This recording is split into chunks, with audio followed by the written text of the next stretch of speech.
Hello, and welcome to another week of the Storied Arcs podcast. I'm your co-host, Mike.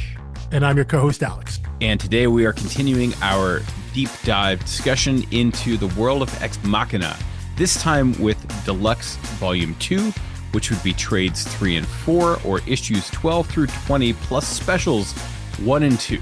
Yep. And as we discuss, we were just talking about this before we hit record. It's not like other books, like Paper Girls. We would discuss Volume 2, and it was like a clear arc of that group of issues was a story arc. Descender Ascender was another one where it was like, those even had names, like Volume 1 is 10 stars. Yeah. And it, follows that, and then Volume 3 was all the backstories.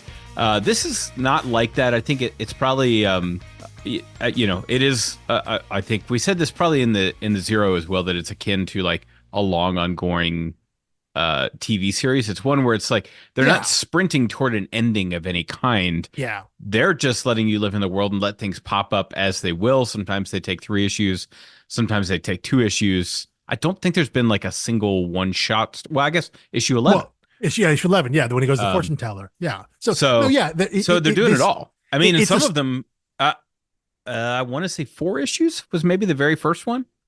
Like 4 issues and 5 issues. That was pretty clean. If you don't count the first issue as part of the first story arc, because I think the way it's divided up, I think in all the collected editions, that first one, ironically, I think they called pilot, borrowing another television term, and also, it's an allusion to Mitchell himself, but that's a standalone story, quote unquote standalone, that sets you up, and then the first story arc, quote unquote, starts at issue 2.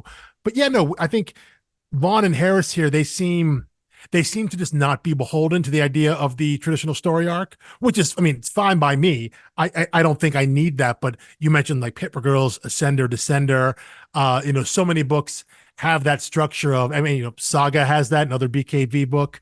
Something is killing the children. You decide on every arc is going to be this long, whether it's 4 issues, 5 issues, 6 issues, and there's a clear beginning, middle, end of that arc. You come to a conclusion and it wraps up. And even if the story is still ongoing, you feel there's a natural break, and there's a break coming, and which can be both, I think it can both enhance and sometimes maybe even detract from the storytelling, right? If you know that the book, like Saga, runs on 6-issue story arcs, right? So as you're reading through and here's issue 1 of this arc, as you start building towards 4, 5, and 6, at the end of that 6th issue of that arc, it's going to reach some sort of conclusion. It's probably going to be a downer. You're going to feel bad about yourself, and it's going to be 6 to 8 to 12 months before it comes back. Which makes you feel worse about yourself. Exactly. That's built into the story. I think with something like Ex Machina, where again, they don't seem to be beholden to that. They're just telling the story, it's however long, I guess, they feel they need to tackle whatever issue they want to tackle, and whether that's how they include the flashbacks, how far back they go, what current crisis Mitchell is dealing with as the mayor. It's not like, okay, well, here's going to be 6 issues and we're going to follow that's how long this whatever political crisis he's going to deal with. It's just, you're getting the story as it comes to you. And I think there's something liberating about that from a reader standpoint, who is maybe a little more conditioned to expect a more structured storytelling delivery. Yeah, I think this makes it a better single issue reading experience. Oh, totally. Yeah. Because, it's like when they put things in trades, I have a little bit of an expectation that like each trade will be absolutely. And, that goes back to my earliest confusion as a comic reader. And I still hear people do this all the time. And sometimes even comic shops do it more out of laziness, where they blur the distinction between a graphic novel and a trade paperback. And sure, yeah. But like, I had read trade paperbacks that I thought were graphic novels, and I think one of the first ones I ever read was like Long Halloween, and I was like, "Oh, that's great!" And then I would just start picking up random Batman trades, thinking they were all self-contained arcs, like Long Halloween was, or any kind of Sale Loeb project, and it is a confusing aspect of the industry, but it's also just kind of an inevitable thing. It's like, and it's also like, be smart about it. Most of them have a number on the spine, and if it says 3 on the spine, don't you start wouldn't there. go to like Harry Potter and be like, I guess I should start with just whichever one I pick up off the shelf. Azkaban looks cool. Yeah. It's like, no one would do that. That's insane. Yeah. So anyway. Well, and also, even something like Long Halloween doesn't have a number on it because it's a self-contained story, even though it was part of a trilogy. Yes, it is part of a trilogy, but it's still not labeled as one. You should read that before you read Dark Victory. But it's not going to be labeled as one and then two. But he said, even though it is, it was previously printed in single issues before being collected, it still is a trade paperback collection, versus something that was written as an original graphic novel. I think the only difference there is in terms of where the story breaks are in the collected edition. If you're reading something that's collected from previously printed material, there are natural chapter breaks where the issues are, versus if you were to pick up something like the Reckless series by Brubaker and Phillips, those have chapter breaks in them, but those are just wherever they feel the story is, because it wasn't printed originally as single issue. So they're using the term, original graphic novel or whatever it is, maybe is a little more apt because that's how it started versus a trade collection. And again, those terms can be both interchangeable and also uniquely distinct. And it can be confusing there. But I do agree with you that the way we understand now, and maybe more so than in previous comic generations, is the idea of that if there's a collected arc, like I'm going to get a complete story in this arc. There may be something obviously that comes before and something that obviously comes after. But if you picked up the middle section of a Spider-Man run or a Batman run or something like that, you should expect to get some sort of complete story there. That's just because that's just how it is. Versus maybe back in the day, and by back in the day I mean even just like 25 some odd years ago, I think not that there was less serialization, but you had less longer arcs. It was just here's a next issue. Here's the issue after that, and maybe they connected some, and maybe every once in a while it was like a to be continued, like, oh, this is the first of a 2-parter, and that's like a big deal. And I guess maybe that's a little more a thing you would have seen in the big 2 superhero comics. With the creator owned, so many of them are focused around that set story arc. They're writing for an arc like that. And again, Ex Machina doesn't seem to concern themselves with that. It's not made for like the newsstand of like, oh, look at that cover, I'm going to pick up issue 14 by itself. It's like, it's just not how it was marketed. That's in general, that's not how indie comics are marketed. Exactly. The idea is you're jumping in from the start, and you're gonna be there, and they're telling one continuous story, which means something different than the one continuous story that is 80 plus years of Batman. The one continuous story that's 60 some odd years of Spider-Man. That's a different one story versus a creator-owned indie comic where you're expecting that however long this thing goes, it's not supposed to get to, generally, it's not supposed to get to 300, 400, 500 like the big 2s do. There's some exceptions like a Spawn or a Savage Dragon or a Cerebus or something like that. There are things that have that, but for the most part, you're not expecting a creator-owned book to go that long. You're expecting to get a complete story, whether it's 12, 24, 30, 50 issues or something like that. So because you're expecting that, you're used to it being some sort of evenly divisible number where you can then get an equal amount of trades. That's just the expectation now. And I think the reason when we look at the issue distribution in Ex Machina, while they're not all 10 issues or 12 issues or whatnot, they vary in length because, like I said, the first trade we talked about last week had 11 issues in it because, well, there was issue 1 and then a kind of a 4 issue, then a 5 issue, and then a one shot at the end, kind of, and issue 11 could have gone either at the end of volume 1 or the beginning of volume 2. Because it is its own story. It's not attached to anything. It's just, here's another thing that happened to Mitchell. Here's another thing that he did. So yeah, there's less structure, and so I think from a reader standpoint, it can be refreshing that you're just reading whatever it is. And I think maybe for Vaughan and Harris, it may be liberating for them that it's just, we're telling the next thing that he has to deal with, and we're not thinking about it of, okay, well, we're going to start it here in issue 12, and then by 14 it's got to be here because it's got to wrap up by 16 or something like that.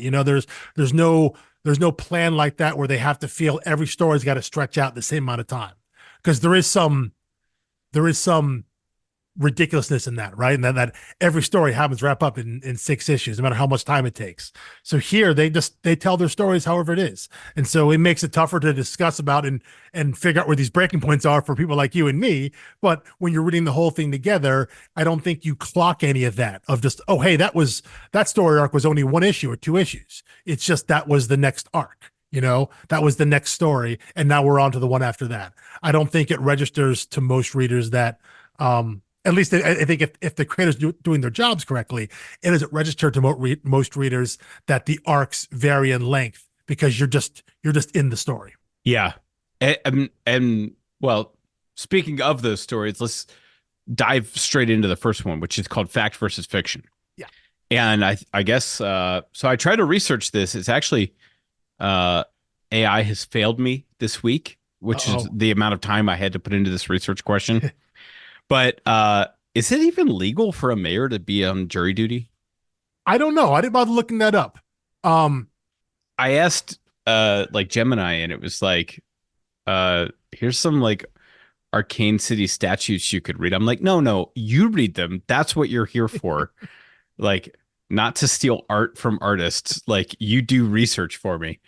Yeah, I don't know. I would imagine, well, they kind of allude to that, right? When he shows up, that there is like, or maybe it was Wiley who, someone mentions this to him, that yes, they can get served, but there's some exemption for elected officials, maybe specifically mayors or whatnot. So I don't even know if they would allow that. Okay. ChatGPT says, in New York City, as well as the rest of New York State, serving on jury duty is a civic duty that applies to most citizens, including public officials. This includes the mayor. Okay. All right. So I guess BKB... But there's definitely got to be an out for me, because there's an out for, well, I would think there city council members and things like that. Plenty right? of conflict of interest. Yes. Like plenty of ways to say, like, oh, this case has political overtones. I'm skewed. I can't. Yeah. I can't do it. But whatever it was, I liked this. This probably is my favorite of the arcs in this week's chapter, or in this week's deluxe edition. I think because anytime you get the politician in a room without his assistants and advisors, and with kind of the everymans, I think that's usually where like political shows thrive.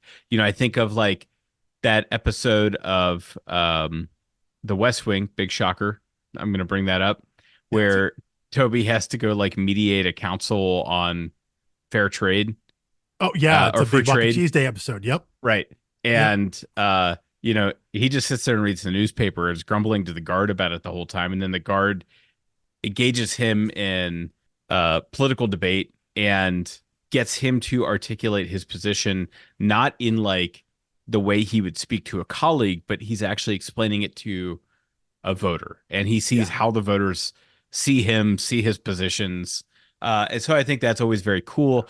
It's also why just, one more great comp, not the most equivalent comp, but the Cold Days by Tom King in the Batman run, like 51 through 52, where Bruce Wayne's on jury duty. Oh yeah. And then they do the clothing so and good. That idea of Bruce Wayne serving jury duty for something that Batman has done. I think there is something that there is, the courtroom drama, it's the jury room. Again, it's 12 Angry Men.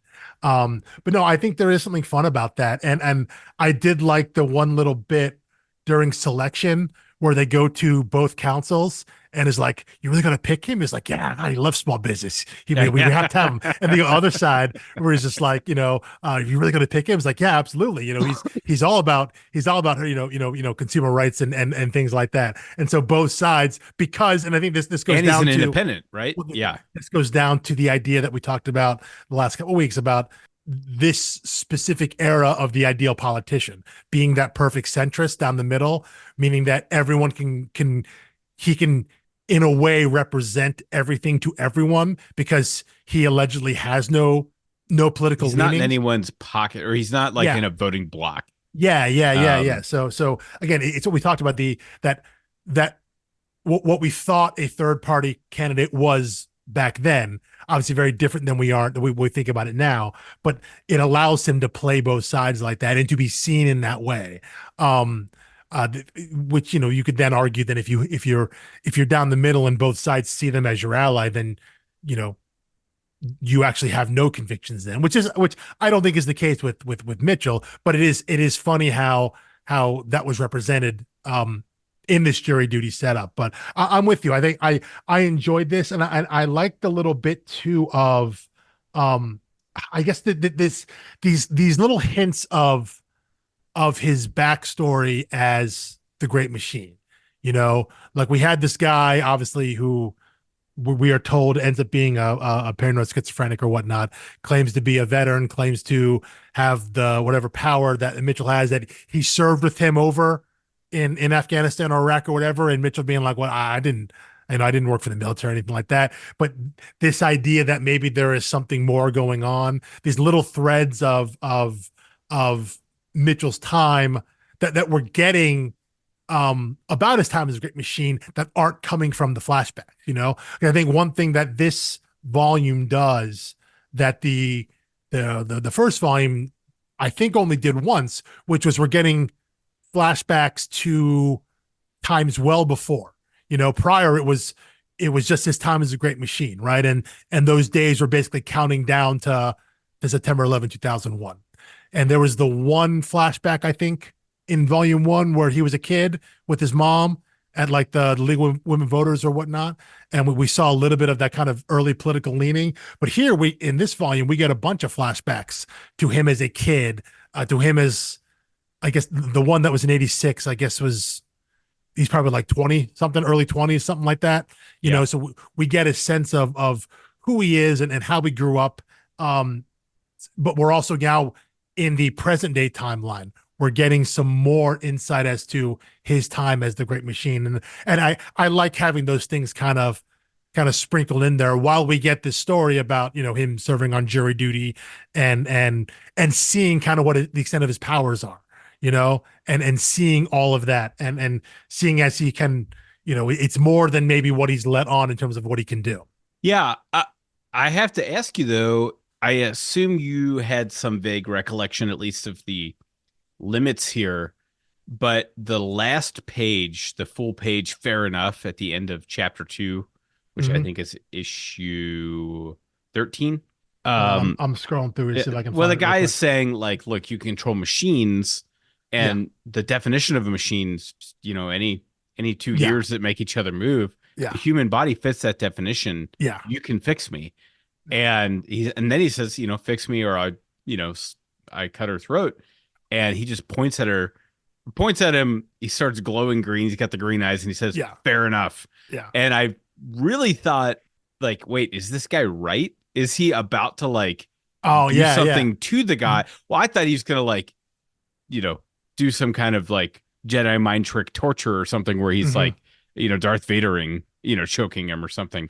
But I was like, I had no idea what he was going to do. And just thought like, oh yeah, using the emergency broadcast system and then controlling the gun from the other building to fire the sniper once it was locked in position. Yeah. Which like, that's your interpretation of that as well, right? Like, yes. Yeah. Mitch pulled the trigger. Yeah. That he was able to do that. Yes. But yeah, no, that it was the idea that, he's faking him out in the room. I think obviously that's why you end the issue that way. Again, with the big full plate splash, it's a staple of anything Brian K. Vaughan writes, is that the end of the issue is going to be some big full page splash, so you get that last page turn. But yeah, you're meant to think that he is doing something to the guy, and you even see in the next issue he's talking about, like, I'm trying to fix his body, I'm trying to heal him, but it's all just a ruse. But at the same time, it's, I think what you're supposed to get from the change in the text and all that is that he sounds different, right? I'm assuming that's the way you read it. That if you were in the room with him, that he would, I don't know, maybe you do like the generic robot voice in your head or something, but he clearly sounds different. So everyone in the room may not know what he's doing, but they know that, oh, this is how he activates his powers. So they don't know what's happening. So he's able to do some sort of ruse there. While he is activating the emergency broadcast system and doing all that in an attempt to save himself, while also, buying as much time as he can for the people in the room. Yeah. The strange thing to me about this plot was, and I guess it's just to space out the story so you're not burning through up this whole courtroom drama in one issue. But the runner story about the comic shop owner, Mitch's comic shop owner, nonetheless, who becomes a vigilante, and then you get the backstory. I felt like it was, I don't know, it felt like an episode of another show. It didn't, it felt like this, I don't think there are themes interwoven between these two plots. They're just both happening. Yeah. I mean, to me, like we said, it felt like a different show or different comic. To me, that felt like that's something that could have been a 6-issue arc, Oh, totally. Yeah. It felt like they maybe burnt through that a little too quickly. Yeah. And perhaps gilded the lily a little bit with this, like, I don't think anyone would have complained if issue 12 was him on jury duty, him solving it the way he did, except, maybe then the publisher's like, dude, volume 3 is a bunch of one-shots. What are you doing? So I think that maybe the editor said, like, okay, let's split these up and stagger them. And, you got 2 1.5 issues worth of stuff here. Let's make it 3 issues and just slice it up. It could be, you never know, but you're right. I think it's a perfectly valid way to do it, by the way. It does feel disconnected. But it's not like, it's like, in like really good shows, there will be an A plot and a B plot. Yeah. And they are riffing on the same theme, or they're two sides of the same coin, or they're both chipping into the same conversation. And this, I don't feel that at all with these two, even though I like them both. We didn't get anything in terms of what's happening with current day Mitchell. But by introducing the comic shop owner, Leto, I guess Leto Senior, Leto Junior, by introducing that and also Mitchell's history with the comic shop, you get more of Mitchell as a character growing up. I think there's some funny stuff there, some interesting Easter eggs, and the idea of comics and the fact that Mitchell exists in a version of our world up until basically 9/11. Like it opens on I'm trying to scroll back to the very beginning.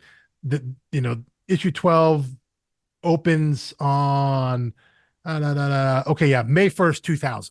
Right. He's looking for that issue. He's looking for that issue at Adventure Comics. But if you look, also, by the way, I do love that Vertigo has the DC rights to talk about characters and issues and things like that, because it does make the world feel so much more real. And that's what I was going to say. If you look in the shop there on that first page, everything you can see is the Authority, Planetary, Stormwatch, all that stuff. And as I did my best to explain a couple weeks ago in the Zero episode, this is right after Wildstorm was bought by DC. So these are all the Wildstorm lap, these are all the Wildstorm books, and it matches up with the timeline in 2000. Jump ahead a couple issues when he's in 1986, when we see like 20-something-year-old Mitchell with like the terrible soul patch, which I got to say, that felt like mid-90s look, not like mid-80s look, but I don't know. I was too young. No, mid-80s. I was going to say, I had the little terrible soul patch in the early 2000s. Well, maybe so that's 90s just hangover. Maybe that's just 80s is way premature. A 20-something thing there. But that was, what is it, like July 1986 or something like that? And what are they talking about there? They're talking about how the stories they had read aren't in continuity anymore because a few months earlier in actual time, Crisis on Infinite Earth had just wrapped up. That ran through 85 through 86. Okay, but see, that is like my favorite conversations at the very end where he says, those stories just don't count anymore. And he's like, you can't erase history. And then it's that, and then, college stoner 100 was saying history is written by the victors. Yeah. He says, save your trap. What about truth, justice, American just an American way? Yeah. Nah, truth ended when they shot MLK. The American way died over in Vietnam. And justice, he's like, man, there is no justice. There's just us. Yeah. It's like a really good 2-page exchange there. Yeah. But that I wish tied into Hundred's thing in the hostage situation. Well, yeah, and I agree with that. But I think what's important here, if we can lay some groundwork going forward, is the idea of comic books and Mitchell's specific connection to them. As so much as he has been a reader his whole life, he's a fan of it. That was a clear inspiration for him when someone like him discovers they have some supernatural power. The obvious next step is to become a superhero. And that's exactly what Leto Jr. says when he's confronted later, that someone had to step up. You have to do this because these are the stories that they read. This is where their mind goes. But the idea of comic books is important. Because it's something that's important to Mitchell. Although I got to say though, the whole thing of like having his counsel go to the shop for him on Wednesday because he can't go to the shop. I understand maybe you don't want to see your mayor go to the shop, but apparently he's been going to the same LCS for like 25 years. He knew the previous owner. He knew the current owner, who's the previous owner's son. Like, if that guy becomes the mayor, you can't go out of your way a little bit to get him his book somehow. Like, you can't help him out. You can't make that extra step there. I mean, it seems pretty weak. Yeah, I'm just saying customer service for a comic shop, Given the scandals that he voluntarily steps in, I'm like, I don't really see it's not the 1950s. I don't think the stigma of reading comics is like morally corrupt or anything like it was during World War II. It still wasn't. I mean, it still wasn't great in early aughts. It still wasn't. It was getting there. But again, I think the idea of like this guy, and now he's mayor. You can't help him out. You can't take his pull list and get it to him somehow. You can't do delivery for one guy. If you're going to do delivery service for anybody, maybe you could do it like on the low to Gracie Mansion. Like, come on. He's been a customer for literally 25 years, it does seem like the very least you could do. Exactly. But again, there is just the humor of like, he sends his childhood friend who's now his lawyer, to the shop every week, and he picks up and he's getting his comics in the down low. It makes for a funny comedic point, but just from a real world, how most comic shops work. I mean, like, I know for our shops, if you're at a place long enough to where they know you and you have a subscription there and you bind there every single week, like if I got to a point where I couldn't get my books, now maybe mail order wasn't the way to go 20 some odd years ago. But like they'd find a way to get your books, I mean, I would also think newsstand in New York City, right? It's like, well, yeah, but I mean, put it behind your Newsweek and just pay for a big stack of them.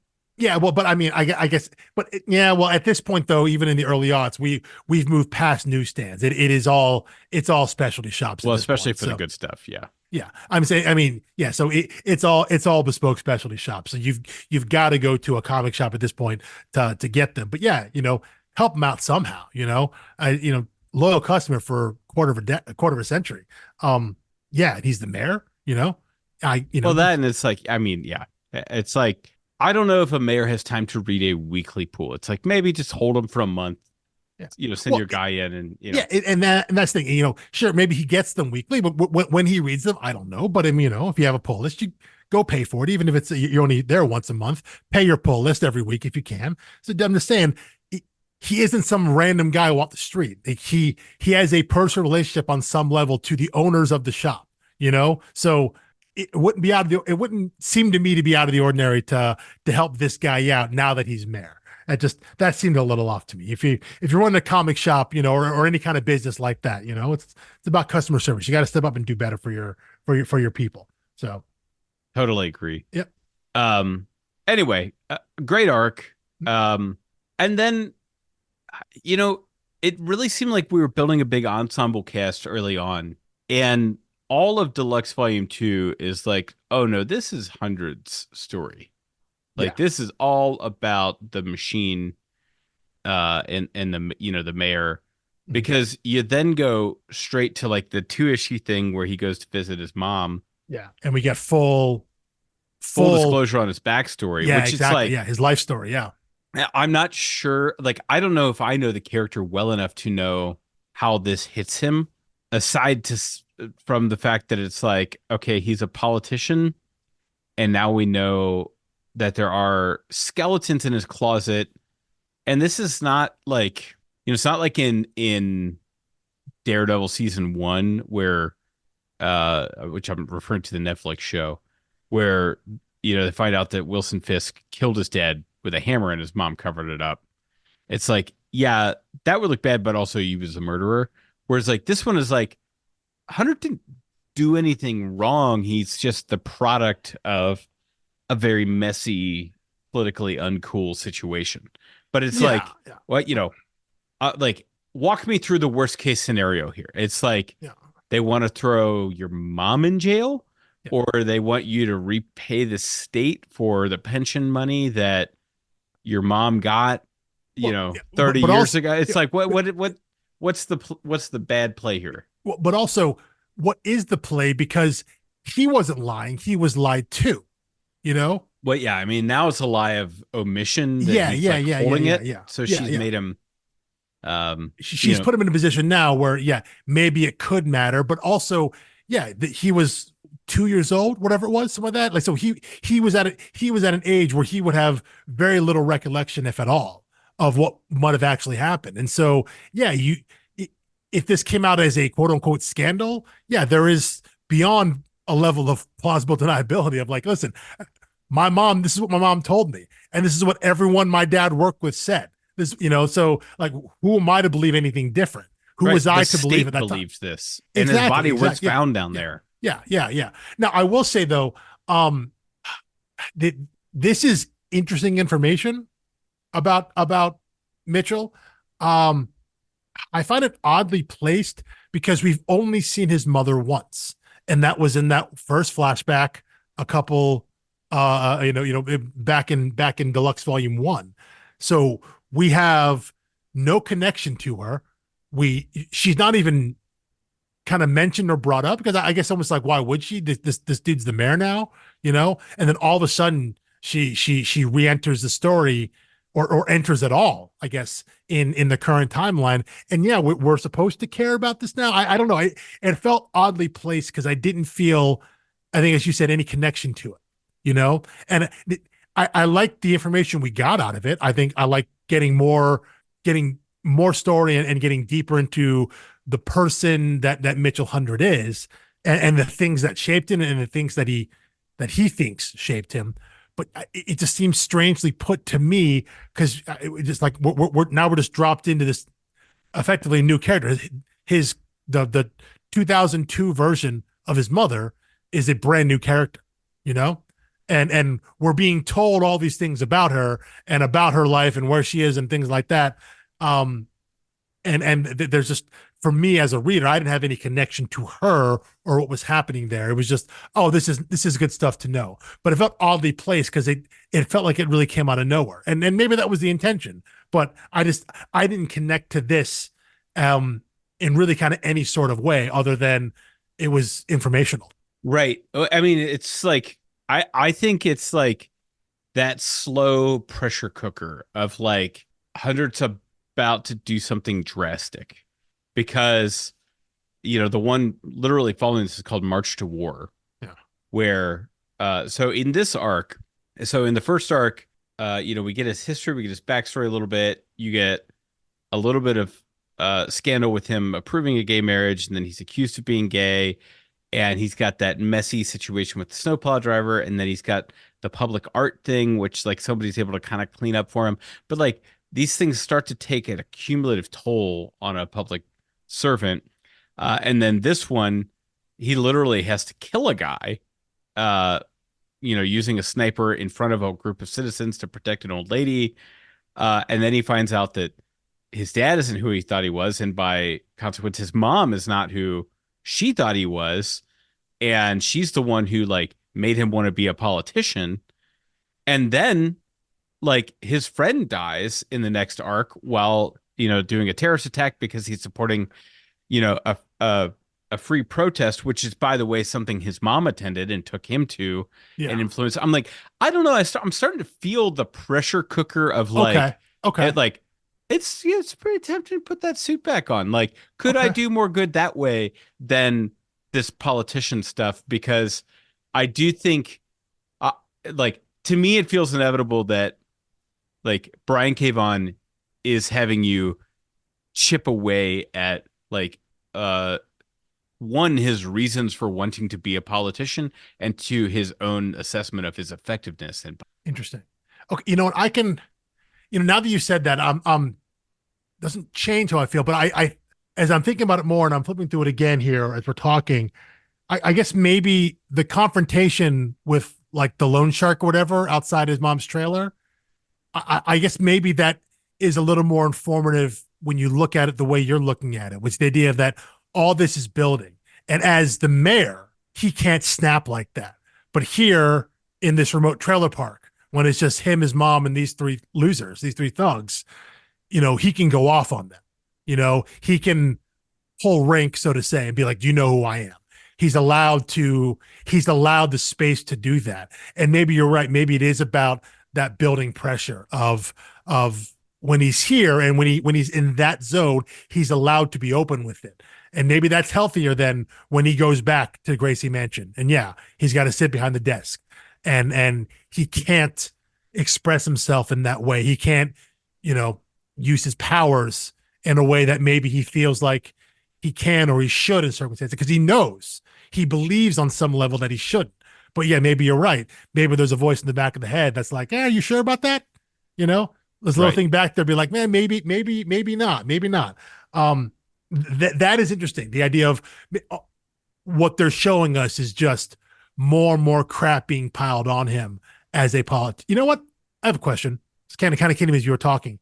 Last week, you asked if you thought Mitchell Hundred was a good character, a likable character, and I think oh yeah, you and I kind of landed on, I don't know if he's likable or not, but he's interesting. He's compelling to watch. Based on what we've seen so far of 20 issues plus the couple specials there, do you think Mitchell Hundred's a good politician? Like if you were a citizen of this New York, oh, okay. I understand what you're saying. Say, like in world, do you think it's a good mayor? Do you think he's good at this job? I guess this reveals my own cynicism. Yeah. When you said a good politician and then you said good mayor, I was like, oh, those are two completely different questions. Fair enough. Like, fair enough. A skilled politician would be, what's his name on House of Cards? It's like yes, you're good operative. At being a politician. Yeah. Okay, so let's go. Is he a good mayor? Is he good at his job? Is he a good and effective mayor? Based on what we've seen so far, how would you think you would rate him if you were a citizen of this New York? Okay, so I will say it seems like we only get one small look at his policy, which is almost exclusively social issues.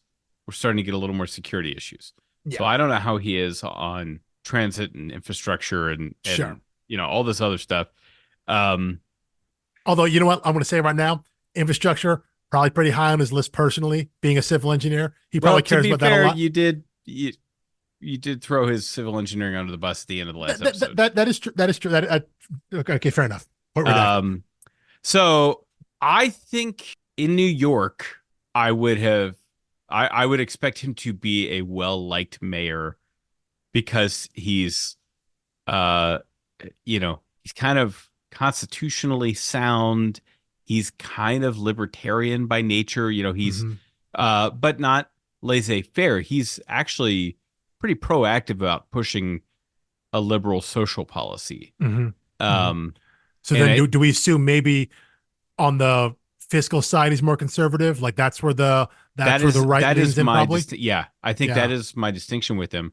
Yeah. And, and I know plenty of liberals who would love a Mayor 100 who are like, I don't want to deal with anything restrictive or regressive socially. Mhm. But I do have concerns about deficit spending and yada yada yada. And, Yeah. um, Well, you know, there is an aspect again. This ideal centrist candidate tends to appeal more to the left than it does to the right. I think there's something to be said about that. I'm well, just and when curious. you were talking about centrist earlier, the thought that came to my mind was that the big distinction for me is that when this was written, a centrist was considered someone who was reasonable, moderate, not Yeah, aligned with either side, and typically votes both sides. yeah, And I think that is how the mainstream media, we're in an election year in 2024. That's how the mainstream media still interprets independent voters. hmm And most independent voters that I see interviews with, granted, it's like selective on New York Times podcasts and stuff, tend to be people that are too extreme for the party they would normally be voting for. absolutely. Like Yeah, they're too far off to the right or too far yeah, off to the left, yeah, and yeah, they call themselves independent. And yeah, I'm like, those people are not debating which candidate they'll vote for. They are yeah, debating whether they'll vote for a candidate. yeah, yeah. No, Like they I think know yeah, who they would go for if they had to pinch their nose and do it. yeah, yeah. No, I agree, 100%. That's one way in which I think this book is a time capsule, remembering both when it was written and when it was set. Again, it's set current timeline right now. We're in 2002. It's going to span from '02 to '05, and it was published from '04 to 2010. So you put yourself back in that mindset, and you're absolutely right there. That what we think of that independent third party, not just candidate but party, yeah, is totally different now. I just think I So I don't know. what I get would you say he's a good mayor? well, that's this is where In the I'm world. not certain, because you get hints of here, and you get a little more, I think, in the in the two specials, the life and death, it's the kind of the framing device is the radio interview, Oh, yes, yeah. and he's talking, and the host is there, is talking about the death penalty or whatnot, and he says something about, during the debates or whatnot, this is a question that was asked the candidates, but like you, Mitch 100, like you got a little softball because you were the dark horse. No one really knew anything about you. And then there were your actions on 9/11. And so I get the sense that, because again, Mitchell is someone who was in public service, but had not held position, so it's coming out of nowhere to be the mayor. And I really do get the sense that he was someone that people were like, yeah, that guy's he maybe said some good stuff, but like, I'm not going to vote for him. What does he know? Who's that guy? You're going to vote for the establishment. And then 9/11 happens. And then he puts the uniform back on. He stops one of the planes. He saves one of the towers. And now everyone looks at him differently, but not because anything's changed politically, but just because their perception of it has changed. So I feel like regardless of what his policies are, it feels like he just got elected because he was the great machine. He's elected He's because definitely a populist candidate. Exactly. Yeah. So how do you then view what his policies are? Because I'm going to guess a lot of people who voted for him didn't care about that. They weren't examining that. So he probably didn't have to run on a lot of stuff. He just had to be present and be like, remember who I am, whether he wanted to or not. He just had to be there on the ballot, and people knew, right, that's the great machine. So I don't know. It seems, and maybe it is unfair because all we're seeing in the story is all the bad things that happen, like the snow plot, like things like this are just, No, but I do see that he is surrounded with the people you would expect a politician to be surrounded by, people who are always commenting on the optics of things. yes, and they're worried about staying away from this. And there are issues where he's a man of conviction. Like yeah. And he will say no. And I don't think of that as populist. I think the populist tends to want to stay populist, not rock the boat. Yeah. And I think that's the commendable thing about him as a mayor. What we see is he's that, not like the Jay Leno. Yeah. He will not going to upset anybody type candidate. You see a number of times where he I don't want to say crossed over a line, but yeah, he does the thing that is not generally accepted for a politician or public official, in terms of like he storms out of the interview, shuts the machine off or whatnot. He does things that are a little they're more impulsive than what we come to expect from politician, where we assume every act, every word said has been deliberated, considered, spun. Everything is calculated, right? That's how we think of politicians and how we think of elected officials. So there is some level of kind of a refreshing nature to the idea that at some point he'll just be like, F it, I'm going to say and do what I want.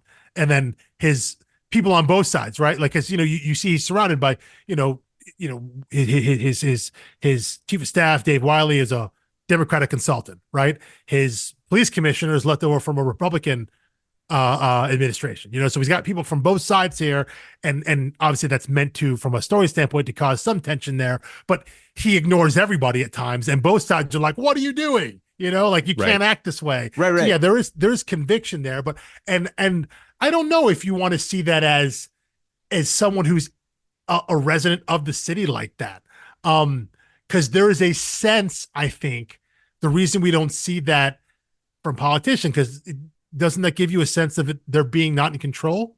There's an unease there, right? That kind of perception. Yeah, no, definitely the perception of it. Yeah. And so that's what I'm saying, from a citizen's point of view, from someone who lives there, not someone who's able to read the stories and see the conversations, behind the scenes that he has with the staff and whatnot, the things that we, the reader, are privy to. I'm saying as a citizen of New York, what you see in his public appearances and all that.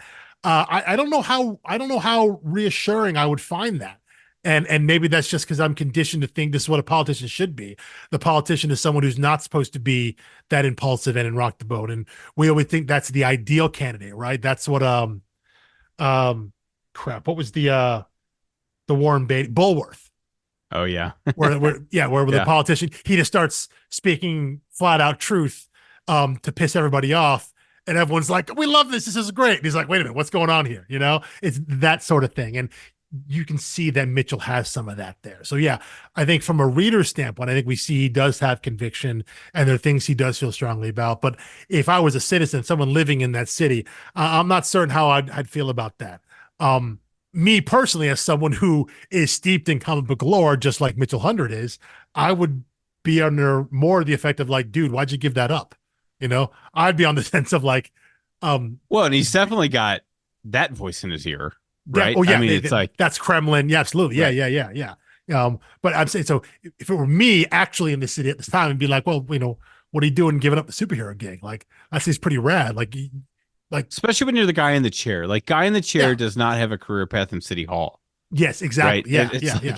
Well, and even left him high and dry. And even Kremlin, right? Even though Mitchell put out an autobiography and things like that, Kremlin, even still, when confronted by the cops, is like, I cannot confirm or deny that anything to do with what Mitchell did.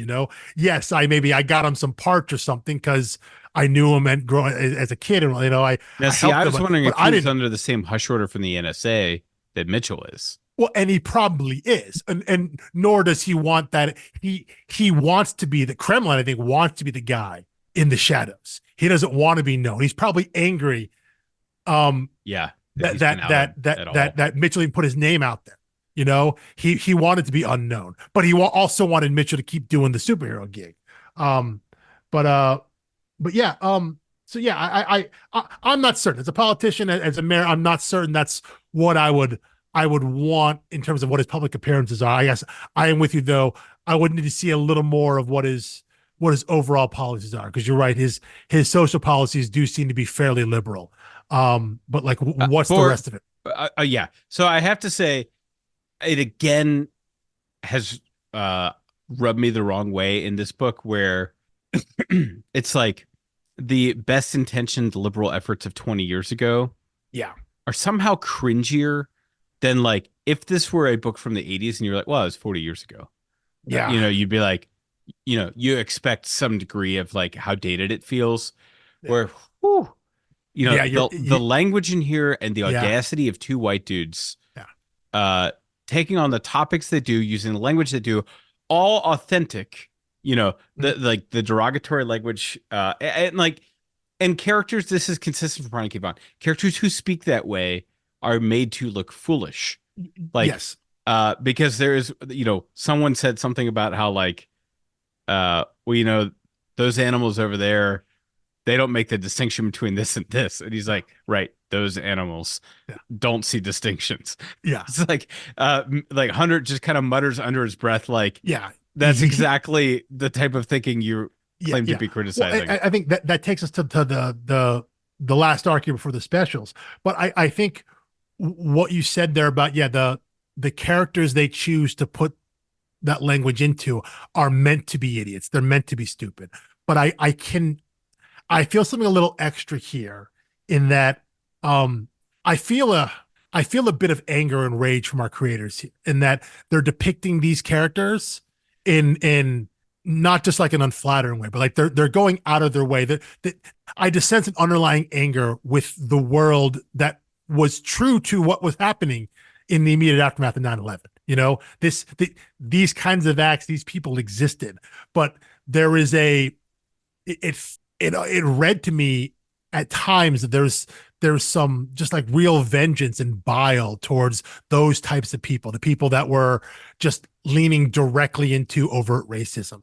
Oh, I mean, you know, what, and sparing them and making them so one-sided, you know, like not giving them like this is the most ridiculous, obtuse, obvious racist person, caricature of a racist person, you know, and taking the most obvious low-hanging fruit and just smacking the hell out of it, you know, like not even trying to have any sort of like heightened conversation, which maybe they didn't want to have, maybe they weren't capable of having at the time, but it just seemed like that was them kind of lashing out against that segment of the population and just being like, again, not caring whatsoever about how those people were portrayed whatsoever, just going at it and being like, these people are terrible. You know, like there's no nuance in this conversation here because they were showing no new, you know, and I read that as being kind of lashing back out at those people as a way to get back at them, as opposed to, you know, yeah, you're right, maybe having two white guys trying to have some really detailed, nuanced conversation that probably would have felt more cringe, and instead they just give really cringy stuff to characters you're supposed to hate. Yeah, I mean, like my memory, well, I have a lot of memories from the day of 9/11, but I was in high school at the time as a freshman, and that all happened by midday. Yeah. And we were just in every class, no agenda, just had the TV TV and on news. And in my seventh bell, last one of the day, the guy that I sat next to in math class was this is on the west side of Cincinnati, which is suburban, very white, very, very, very white. Yeah. My friend who I sat next to was from the country Jordan, and he was having a very different reaction to the events of the day by that point, because it'd been 5 hours or so, and he'd had time to process it. And he was scared to walk to his car because he said, people who look like me did this, I guarantee it. And I said, people from Jordan? He's like, trust me, it's close enough. And I was like, oh, that is dark. And he was not wrong. Yeah, I think one of the things that they specifically put in this book here is the idea of the mixing of someone who the mixing of identifying someone who's a Sikh versus a Muslim because they're brown skin wearing a turban, and I remember that being in it's a joke from The Office, right? Well, Diversity Day. It's somewhere there. Yeah, and I remember there was a Showtime show called Sleeper Cell, which is one of those post 9/11. And there was someone in there where there was a CIA agent who was going undercover in a terrorist cell. And like on the subway, he actually stops some, he's posing as a terrorist, in this terrorist cell, but he stops some kids beating up some Sikh. And he calls him out like, dude, you tell by the turban, like he's not Muslim, and it's that idea of that was such a common thing that it showed up in fiction and media. I knew it. I was in college on 9/11 at the time, and I had a buddy of mine who, his parents were from Saudi Arabia. They had lived here. He had grown up here. This dude was like I wouldn't say he was the most religious person in the world. Didn't care too much. I do think he observed Ramadan, which is good for him. But outside of that, like, I don't think Muslim kids are supposed to be like smoking weed and getting drunk. Right. My buddy was doing that. He wasn't the most thing, but I remember talking to him in the years after, like, just like trying to get on planes, you know, be like, I'm getting called out. My dad's getting called out. You know, the questions they got at the airport. Like I think he said one time they were flying to, I can't remember where they were going. They lived in Virginia, but they were flying somewhere, and the security guy was like, "Hey," talking to his dad, be like, "Hey, so you been home lately?" The implication being like, "You've been back to the Middle East at some point." Oh, right, You know, yeah, and just like just home. how overt that was, and how on Front Street it was, and you know, my buddy was the kind of person who was like, I like borderline stoner. So like he was pretty chill about everything. Just the way he said it was very laissez-faire, very had kind of a Spicoli delivery to it. But also you're like, that stuff wears on you, you know? Like when you know you're going to the airport, you're getting called out of security line. You know, you go to the airport and you're going to get some just ridiculously offensive question, you know, and it's going to wear on you. And that's just where we were as a country, because we can't help ourselves, you know, because at our core, that's just kind of who we are. And so, you know, seeing that here, it, I guess it felt inevitable that the store would have to touch on something like that, a terrorist attack. You can't set it in New York post 9/11, have that be a defining moment for our main character, our protagonist, and not revisit it in some way. And obviously we get that here in this final arc of the regular series, and in this arc here with the I almost said anthrax, ricin attack. Thank you. Yeah. Oh yeah. Yeah. To be clear, I mean, all I was really objecting to in terms of what's cringe about it is their willingness to use the N word and the F word. And that F word and things like that. And I think in a sense, it's their way of saying like, we're going to be super critical of someone. So we want to be super clear who we're criticizing. People who talk like this deserve to be in the crosshairs of our comedy. I still think you wouldn't do that today, no matter, you know, how rage filled you felt, or whatever, but not in a more mainstream comic. You would get it. You would still get it for someone. So what am I trying to say here? What am I trying to say? If you saw it in a comic today, that creator would be called out, and probably rightfully so, for just trying to get attention. You know, whatever justification they would have had for using that it's language. The same as when a comedian, they would be called out. Feels like they can do it in a stand-up bit. Whatever message they were trying to send, like the message here, I think you're right, is the people that talk like this, they're the bad guys. And even we see Mitchell when he's down with his mother, you know, talking to those guys, the three thugs that come after the loan shark or whatever. Like, he's not the most PC person either. And so I think that lends to the idea that like he's not the most likable character, you know, that he has flaws as well. It's their way of showing that. You do that now, and whatever message you're trying to send about the character just gets swallowed to the idea of like, oh, well, you couldn't find another way to do that. The only way you could have done that is through this language. And so, yeah, you would get tagged as just someone looking for attention, trying to be edgy and provocative, and it would fall flat now. But I do think, looking back 20 years and putting yourself in that mindset, that you can see the attempt, right? You can see what they're trying to do. Right. Whether or not it worked 20 years ago and whether or not it works now are separate things. But and it's not my pass to give. Yeah. I mean, that's definitely not. That's my thing, is like, I can tell you that I know it's wrong. Yeah. And at 20 years ago, I think I never felt okay, you know, sing along with certain verses and rap songs and things like that.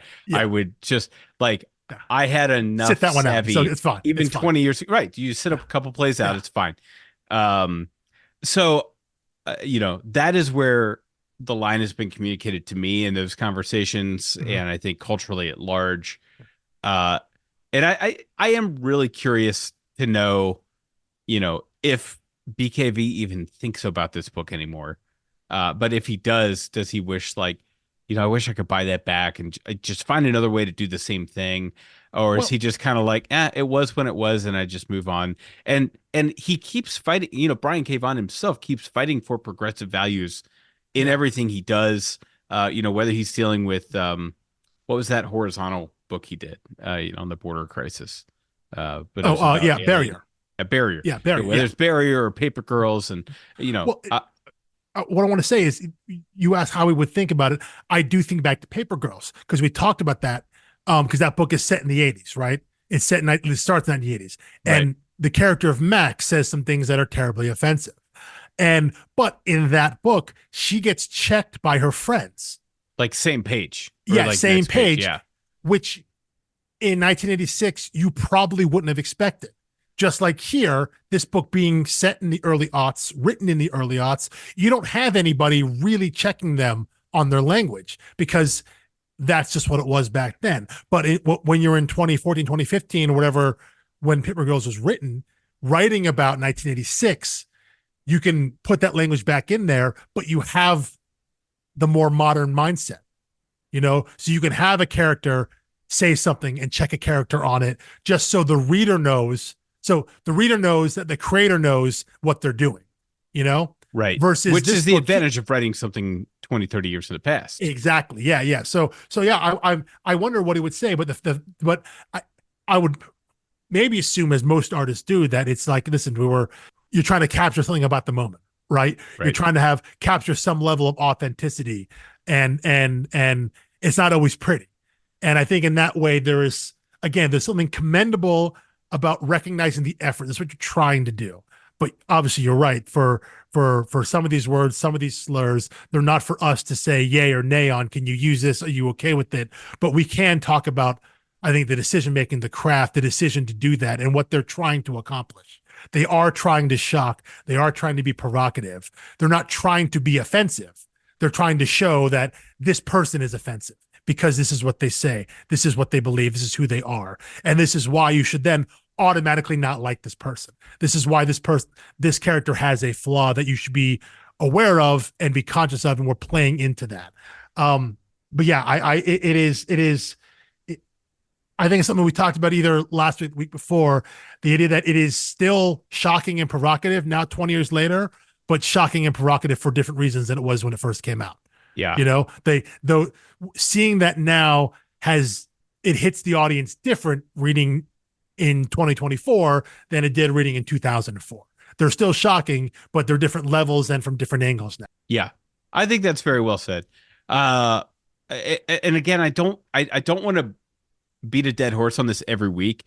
But I have total respect for anyone who has said, I really tried this book and it just couldn't get past, especially someone younger than us who they're taking our word for it that this is how people spoke, at that time. It's like, in the same way that, some people don't want to go back and read, pop fiction from the 50s because it's like, whew.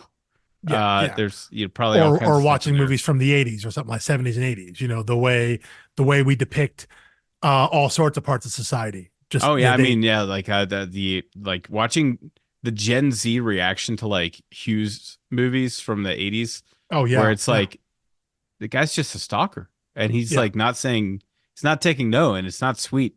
It's gross, and she's despicable for accepting him and being worn down. And it's like, yeah, you're right about that. That's really bad.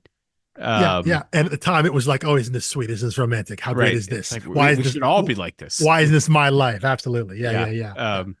So anyway, so the March to War, which I expected to see. Okay, you get that title, March to War, as the banner on like the first or second page of the first issue of that arc, and the arc clearly has strong escalation.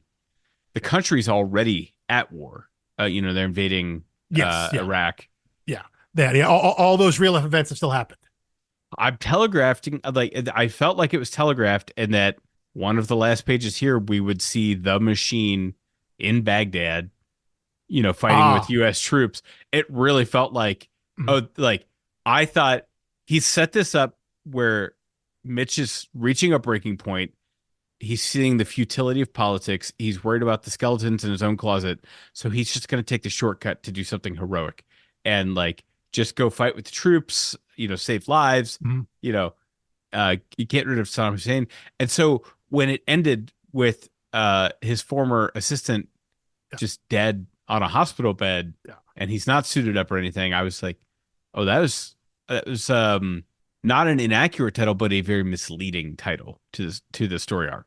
But I totally dig it.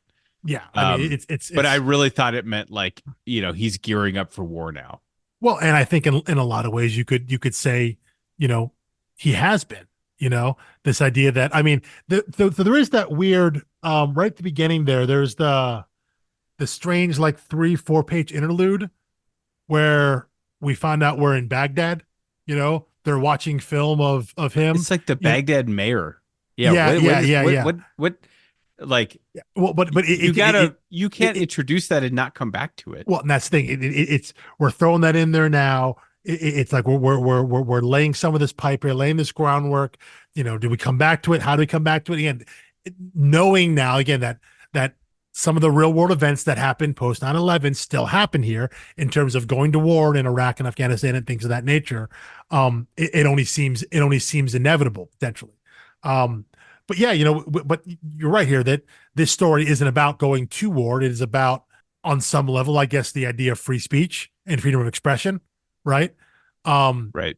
I guess also maybe freedom of religion. I think, there is he kind of convenes that religious elders council meeting, which It goes is, great. yeah, yeah, yeah, yeah. But that idea um, I mean, it's like literally a bad joke, but I mean, the idea of, Right. um, I guess there's still some idealism there, right? This idea, the thought that, well, if we just bring in the leaders of all these sects, all these religions, we're gonna bring them all together, and they know that they can all get along, right? They can be diplomatic and they can be compassionate towards each other. So if we do that, that can then spread down to the community and the wider city, and everything will be all right. There is that kind of rose tinted thought process I think that Mitchell has here, that if we just get all these people together, all the influential religious leaders together, that we can calm this situation down, and that's the way it's going to be solved, and stuff like that is always pie in the sky. Right.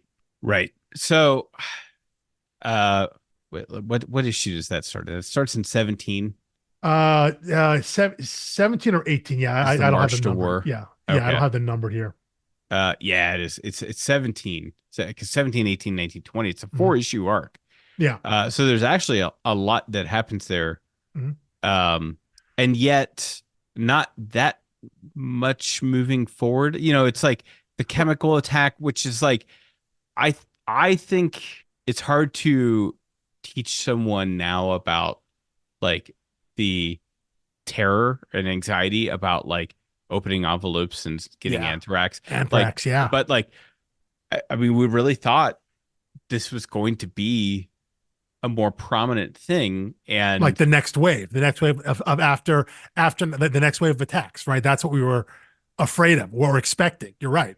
so that being said, since I have the benefit of hindsight and I know that never really got out of hand or got, out of control or anything, I'm like, oh my gosh, they're really making a big deal out of this. But then a chemical attack actually happens. Yes. Yeah. Um, Yeah. Although I suspect it's, well, I mean, so I have not read beyond issue 20. Mhm. Full disclosure, but I suspect this is a misdirection and that it was not. I think this was probably a domestic act. Someone, for whatever their motives were, trying to get the Great Machine out of retirement, or um, trying to make 100 look bad Mhm. for not shutting down that protest. Who knows? But I think, yeah, Domestic. That's what we're going with, right? I think Yeah. it's domestic. Yeah, it's like it's just too obvious, or maybe the who done it is not really that important. In which Mhm. case, Mhm. you would just say like, well, yeah, it was an international terrorist, but it doesn't really matter. It's Sure. just what Yeah. happened. So I'm like, I think if the identity of the person who did the attack is important, it will have been domestic. That's where my money is. Makes sense. Makes sense.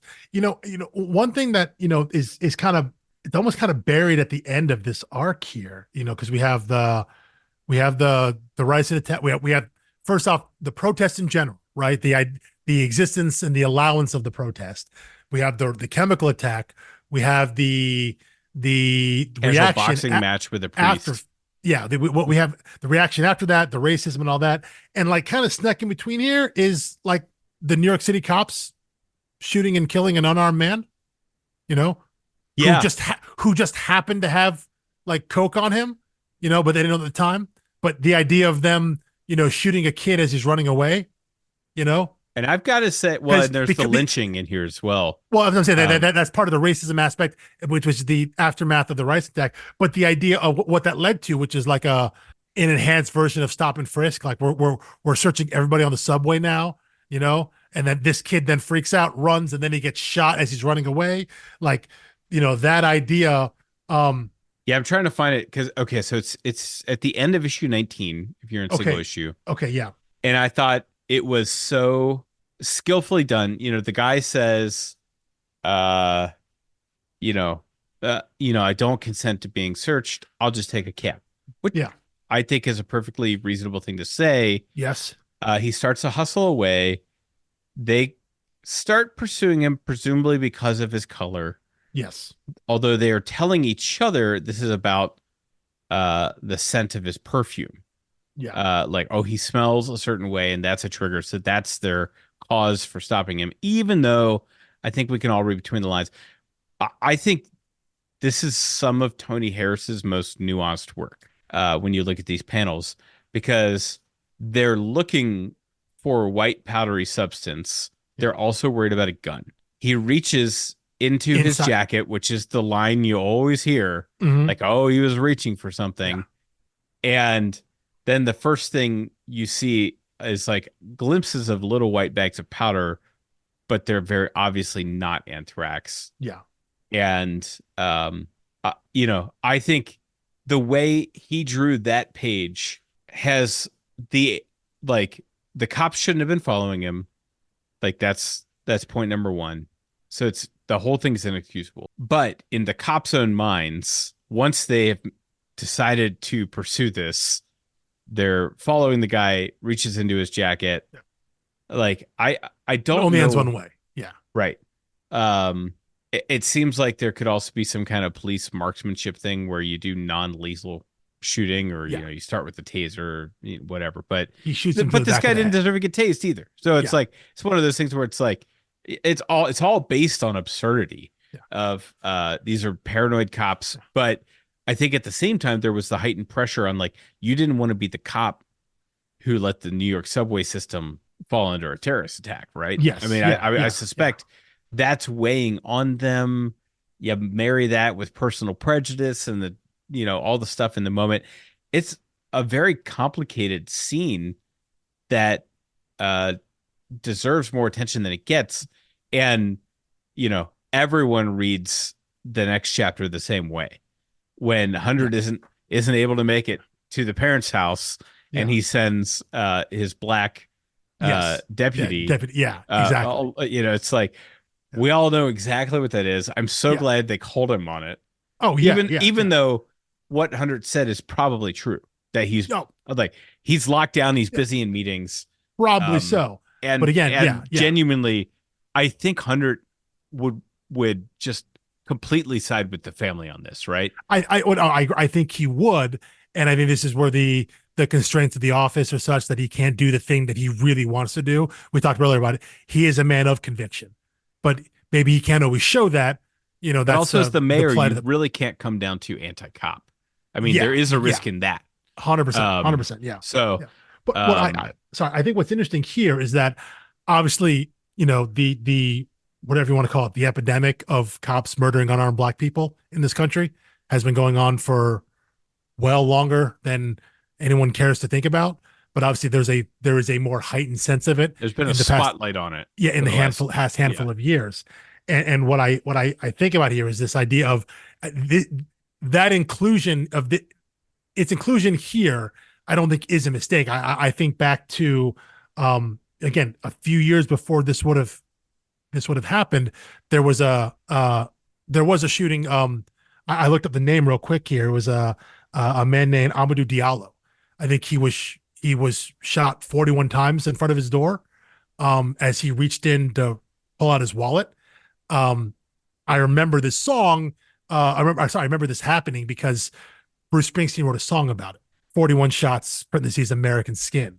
Um, he wrote this song and performed it to the point where like New York City cops got mad at him. Like Bruce Springsteen, who at this point I think people know is pretty far left liberal, but like cops were refusing to do security at his shows because they didn't like that they were being portrayed terribly about this song, where it's basically takes him to task for shooting an unarmed man 41 times.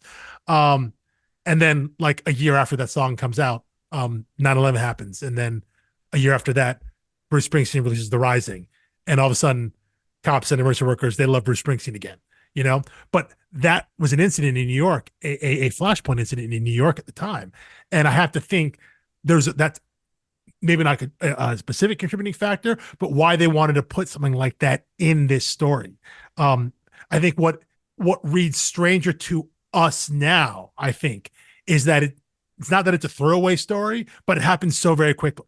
That's like the C or D plot in this arc, right? Because there's the chemical attack number one, and what's happening with Journal, who's fighting for her life in the hospital.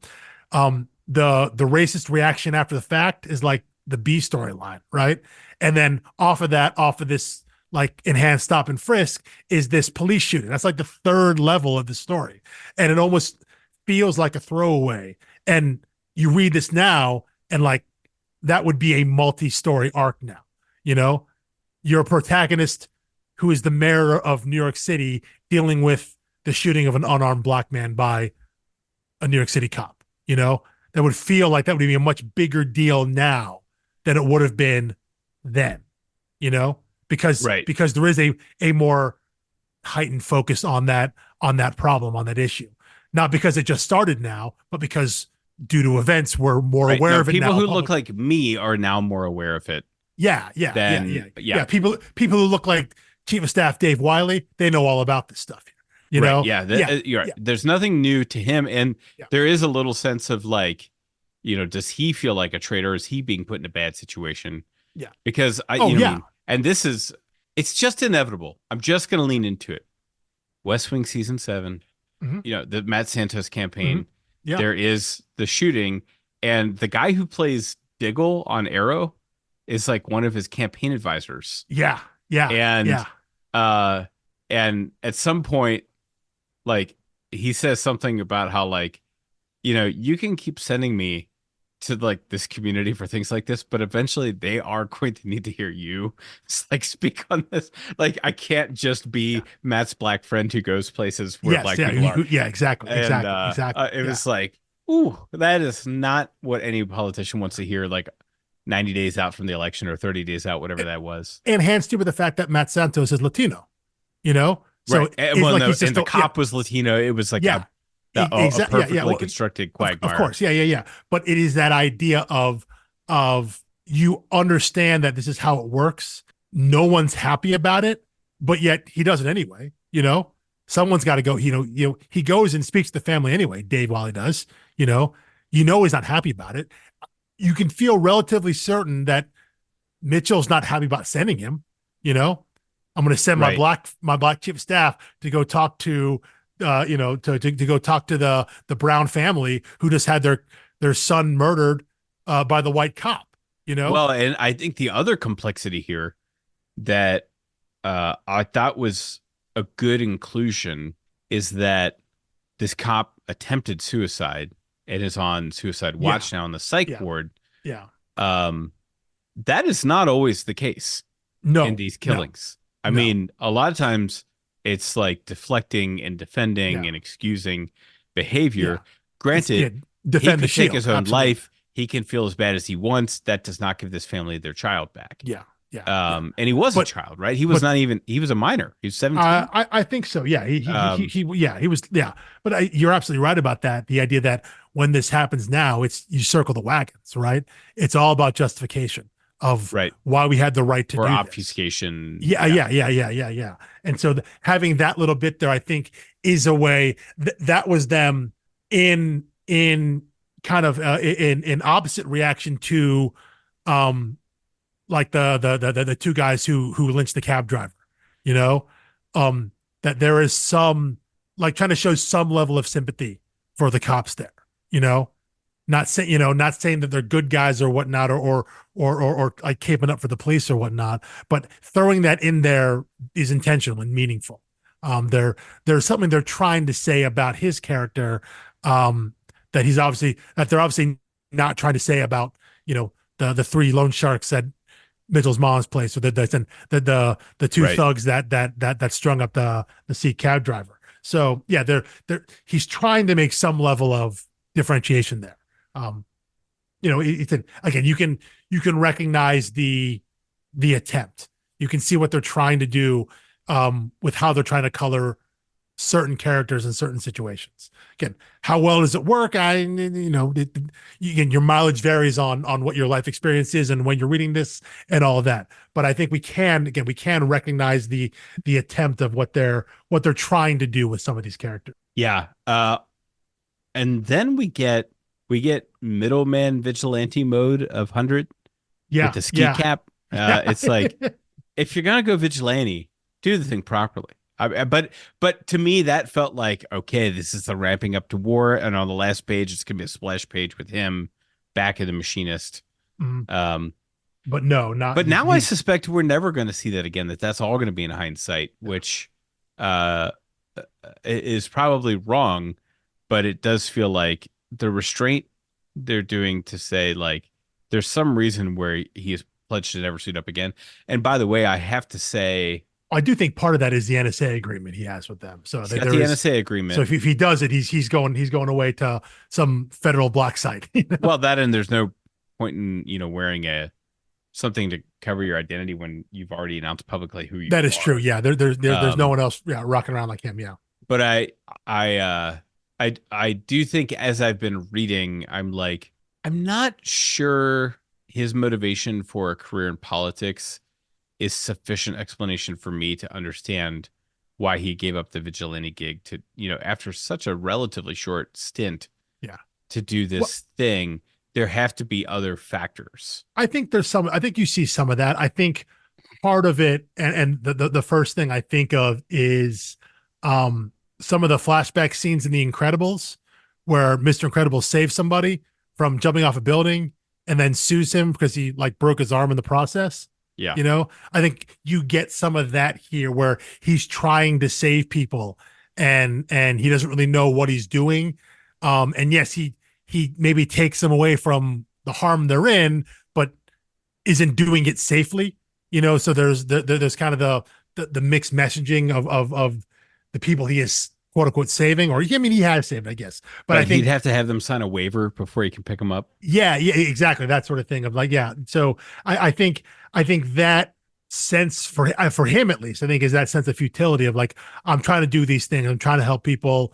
But all I'm seeing is a menace. I'm seen as a vigilante, because he is, again, the cops hate him. They all want to take, when he's first revealed and he meets with the commissioner and Yachty, and she hates him, wants to lock him up, but is forced to deal with him now that he's mayor. So I think it's the matter of he didn't seem universally accepted, which it feels like for someone like him, comic book fan, superhero fan, he felt that was what was going to happen. I'm going to put the suit on and everyone's going to see that I'm helping. And that's not how it came off. And I think that was kind of an earth shattering come to Jesus moment for him, Yeah. And I think we see glimpses of that in some of the flashbacks when he's trying to help people and all that. So I think you can make a reasonable inference and assumption that that's why he's I thought I was doing good, but I clearly wasn't. And I can do better by actually being the person in charge. So I think we say, while not explicitly said yet, I think you can get a sense of that's kind of where his mind was going. Yeah, that makes sense. Yeah. That is all I have. I mean, I know we've got the final scene there. Yeah. Well, we have the final scene. Obviously, it ends on a cliffhanger death because Brian K. Vaughan, I don't want to say hates his readers, but he likes them to suffer and feel He bad. loves death and he loves cliffhangers. Yeah. He likes to kill off characters. Um, so obviously the repercussions of that will be picked up starting in the next volume, because the last two issues in this edition are the two specials here. I guess we can close on this here. My only thing with these two specials here. So this story is a two-part story called Life and Death. It's drawn by Chris Sprouse, colored by Carl Story. And it basically tells it tells the kind of backstory of McPherson, who is a name that was hinted at early on back in volume 1. And he is the nemesis of the Great Machine. And we see why here, that he somehow, through Mitchell's powers, through kind of spying on him and listening in, he gains the ability to speak and talk to animals, much like Mitchell can speak and talk with machines. And it really just serves to add backstory to Mitchell, but also it adds another layer of the science fiction fantasy aspect of the story, the superhero part of the story. Takes us away from the everyday, more mundane political side, right? And this actually is like the superhero side of the story. So I'm curious as to how you think about that. Its inclusion here, because the book, as we talked about, it's a political book. It's a book that has the superhero aspect to it, but here we get this backstory, and it shows that there is maybe something more going on with what his past was, and where these powers came from and how he dealt with them. And now because there's someone else here with superpowers. He's not the only one. There is a counterpart who is his effective arch nemesis. So how do you feel about that being introduced into the story, even if it is the special? It's outside of the main story. That's, I mean, you're taught how to read it with it being a special. And with the story arcs being so loose in the series, there's no reason that couldn't have been 21, 22. Yes, but it's special because it's like, this is world building material. Technically, you could miss this for now anyway, and keep reading. But I think they're just teeing themselves up for a longer run.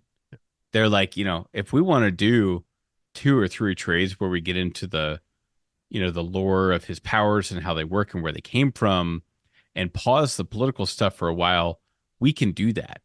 Yeah. And it may have even been considered prudent, because I think people were really cautious about writing political things at this time in the country. Sure. Sure. And it's like, well, gives them an out, kind of a safety net.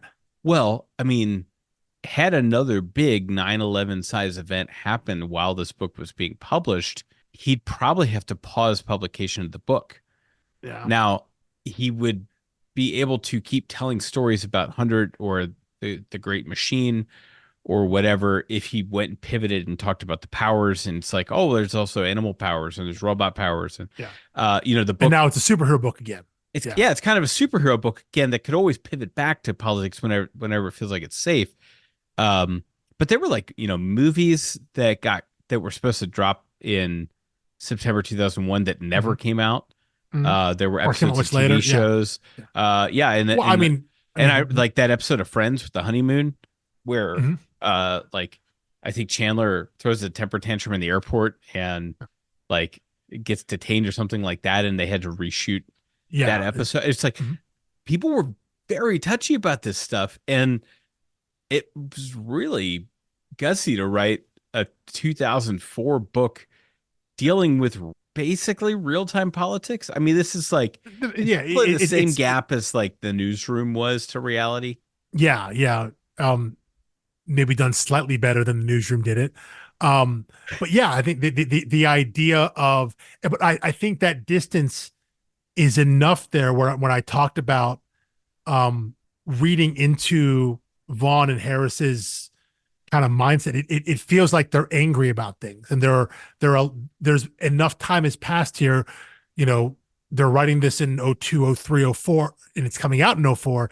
This idea that it's they have their perspective is one of it's coming from a place of anger and rage of what they're seeing around the world, not just what happened to New York, but the reaction afterwards. It feels like, and so they can. This is a way to channel all that, and so it doesn't seem like they're really concerned about not stepping on anybody's toes. Again, as we talked about, they're trying to be provocative, so almost like the intention is like we're looking for toes to step on. It's like they're going for that. That's kind of the intention there. So, but yeah, there is still though there is still some idea of, was it too soon or not, to have a book like this. Yeah, and as neither of us read it as it was coming out at the time, so I don't know what that feeling would have been like. I think my brother read it as it was coming out at the time, like as it was being released. And I know some of the storylines and whatnot, I know he doesn't look back super fondly on overall. Like so maybe that does affect the way you reading it in real time, in the moment, in that immediate aftermath, where the mindset of the country was, where we were politically and socially and all that. Maybe that does have a larger effect on the story than just you and I remembering what it was 20 years ago. Right. Yeah. Yeah. Well, and I would say I'm a much more sensitive person now than I was 20 years ago. And I would say the same thing too. There are things that I would standard trajectory for a guy. What one would hope that's the trajectory of a person. But yeah, there are things that maybe I bump against up now that I'm probably confidently say I wouldn't have bumped up against 20 years ago, and maybe something that would have bothered me 20 things that would have bothered me 20 years ago wouldn't now. Like I wouldn't even think about twice now. And that that's I guess called growing up and maturing and all that. But yeah, so I don't know how.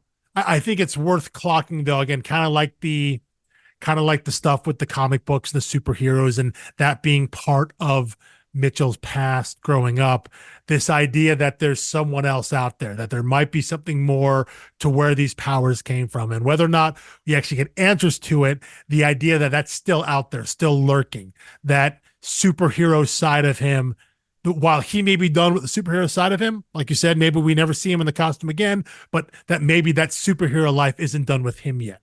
That even just because he's mayor, that still could someone be out there. Because again, these two specials are a flashback to his first meeting with Fearson and all that, but we get some, oblique references to him in the first deluxe volume about McPherson. Could he be back? Mitchell's certain he's dead. He can't be back. Things of that nature.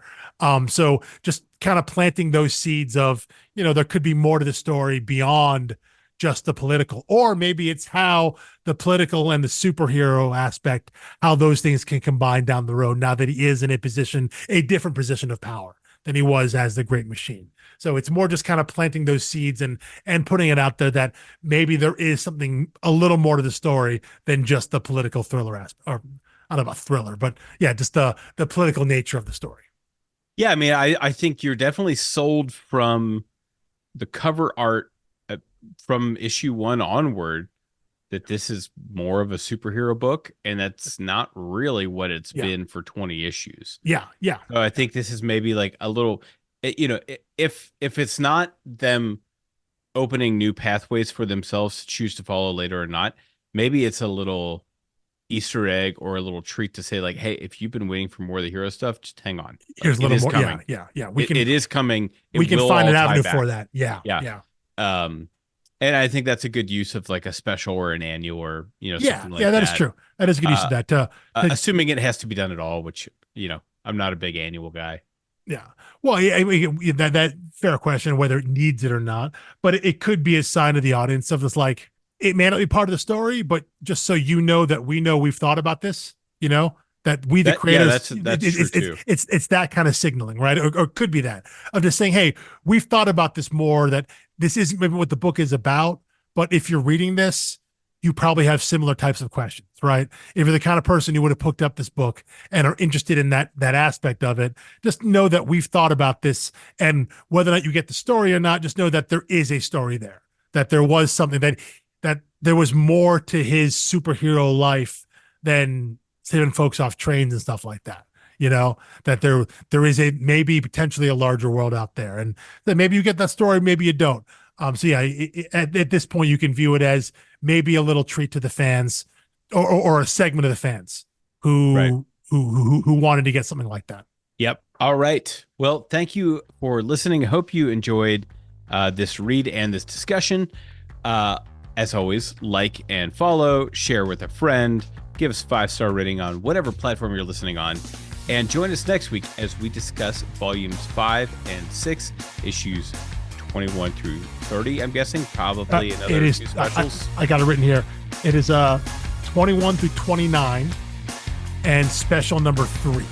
Special number 3. All right. Yeah, just 3. Yeah. Okay. So 21 through 29, special number 3, and also there's a behind the scenes issue. I think like a making of. It's called Inside the Machine.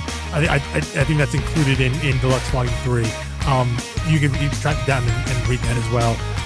Not part of the story, just outside of that. But that's what we're covering next week in Deluxe Volume 3. Awesome. Thanks for listening, and we'll see you then. Peace.